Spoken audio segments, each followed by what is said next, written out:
Основатель Монгольской империи Темучин Чингисхан – один из наиболее выдающихся полководцев и государственных деятелей в истории Средневековья.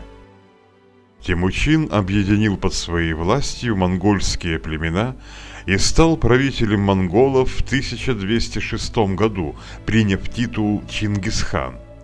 Один из переводов его титула – «Повелитель моря», то есть бескрайнего простора. Чингисхан реформировал монгольское войско и организовал завоевательные походы, вначале на Китай, а затем на Среднюю Азию. Вернувшись оттуда, он умер в 1227 году во время нового похода. Основанная Чингисханом Монгольская империя стала самой обширной континентальной державой в истории мира. Охватывая 24 миллиона квадратных километров, она превышала по площади даже СССР. Единая Монгольская империя просуществовала недолго, но после ее распада обширными территориями Евразии еще несколько столетий правили потомки Чингисхана.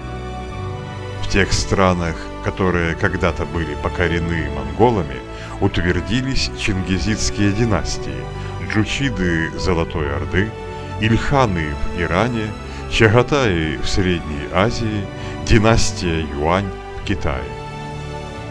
Дольше всего на карте мира власть чингизидов сохранялась в Крымском ханстве, где до 1783 года правил род Гераев, прямых потомков Чингисхана в 9 или 11 поколении. Гераи помнили о своем великом предке и гордились родством с ним. Статус потомков Чингисхана обосновывал ханское право на власть, а знатностью рода гераи превосходили даже османских султанов.